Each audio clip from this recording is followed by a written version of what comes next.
Bro movie first half நல்லா bro, second half வந்துட்டு ஓடவே இல்லை ப்ரோ. சீரியஸாக சொல்கிறேன், அந்த ஆக்டிங் வந்துட்டு சீரியஸாக சல்யூட்.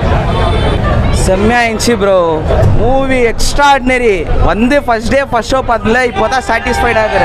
வந்து எல்லாம் ஃபேமிலியாக வந்து பாருங்க, மூவி செம்மையாகுது. விக்ரம் சார் ஜெய். GV Prakash musical. ஐயோ எக்ஸ்ட்ராடினரி ப்ரோ. அசுரனே மிஞ்சிட்டாரு ப்ரோ, அசுரனே மிஞ்சிட்டாரு ப்ரோ. எவ்வியாகுது bro. BGM, song, lyrics, Vikram acting பா எக்ஸ்ட்ராடினரி ப்ரோ. மிஞ்சிச்சு ப்ரோ. படத்துல பொலிட்டிக்கல் சீன்ஸ் எதனா இருக்கா? பொலிட்டிக்ஸ்லாம் இல்லை ப்ரோ.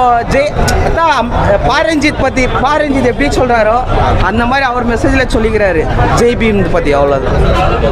ஃபைட் சீக்வென்ஸ் எல்லாம் எப்படி இருக்கு? புரியலங்க.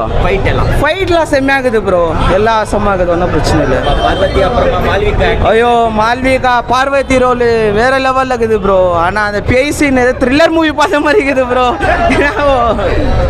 பட் படம் ஃபுல்லாக சாட்டிஸ்ஃபைடு ப்ரோ, ஃபுல்லாக சாட்டிஸ்ஃபைடு. படம் ஓவராலாக நான் பேசிட்டேன். விக்ரம் சாரோட ஆக்டிங் ஓவராலாக brilliant script. First half second half நல்லா இருக்குன்னு.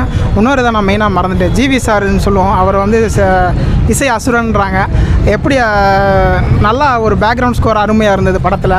அது மாதிரி பார்த்திங்கன்னா கிளைமேக்ஸில் அந்த நம்ம ட்ரெய்லர் கட் சாங் இருக்குல்ல, தங்கலானே, அது வந்து வேறு லெவலில் இருந்துச்சு. ட்ரெய்லர் போர்ஷன் வந்து இது கிளைமேக்ஸ் போர்ஷன் வந்து ரொம்ப அழகாக எடுத்திருக்காரு. அதுக்கு அந்த மியூசிக் போட்டிருந்தாங்க. அதுக்கப்புறம் அந்த மினிக்கி ஸ்பெஷலாக அந்த மினிக்கி சாங் சூப்பராக, அந்த சாங்கோட மேக்கிங்லாம் செம்மையாக இருந்தது. கொரியோகிராஃபிலாம் வேறு லெவலில் இருந்தது. ஃபஸ்ட்டு சாங் அந்த அக்ரிகல்ச்சர் ஃபீல்டில் ஒர்க் பண்ணுற மாதிரி ஒரு பாட்டு வந்துச்சு, அதுவும் நல்லா இருந்தது. ஓவராலாக மியூசிக்கும் நல்லா இருந்தது. Overall film is well. இவர் ஷியான் விக்ரம் காண்டி தான் வந்தேன் ஏர்லி மார்னிங் ஷோ.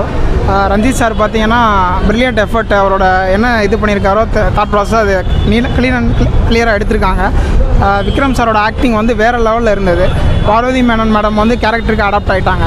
அப்புறம் மாளவிகா மேனன் கேரக்டரும் நல்லா இருந்தது. படம் ஓவராலாக சூப்பராக அந்த ஹிஸ்டாரிக் இது இல்லாமல் சினிமா ரசனைக்கு ஏற்றாப்பில் எப்படி எடுக்கணுமோ அதை நீட்டாக ஃபஸ்ட் ஹாஃப்லேயும் சொல்லியிருக்காரு.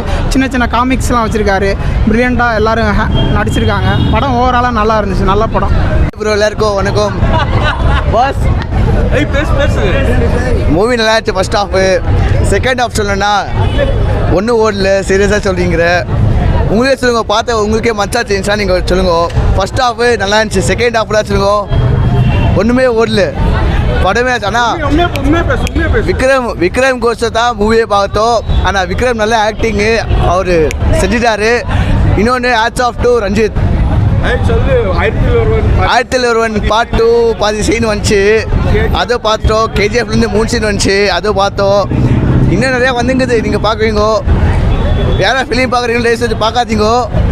ஆனால் ஃபஸ்ட் ஹாஃப்க்கு ஹேட்ஸ் ஆஃப், நல்லா இருந்துச்சு. அதாவே மாறிடுவார் அவர். ஸோ இதில் ஒரு வாக்கு நடந்து வந்திருக்காரு ப்ரோ, செம்மையாக இருக்குது. கூஸ் பம்ப்ஸ் ஆகுது, அப்படியே சூப்பராக இருக்குது ப்ரோ.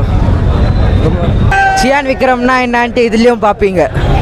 நல்ல ஆக்டிங் ப்ரோ, ரொம்ப ரொம்ப சூப்பராக இருக்குது. இது ஒரு ஹிஸ்டாரிக்கல் மூவி, எல்லோரும் பார்க்கணும், கண்டிப்பாக பார்க்கணும். பாரஞ்சித் சாரப்பட்ட மாதிரி இது ஒரு ஸ்டோரியாக கொண்டு வந்திருக்காரு, நல்லா இருக்குது, கண்டிப்பாக பார்க்கணும். ஆனால் ஷியான் விக்ரம் வேறு லெவல், எப்போவுமே ஒரு மாஸ் தான். சூப்பர் ப்ரோ, ரொம்ப நல்லாயிருக்கு, எல்லோரும் பாருங்கள்.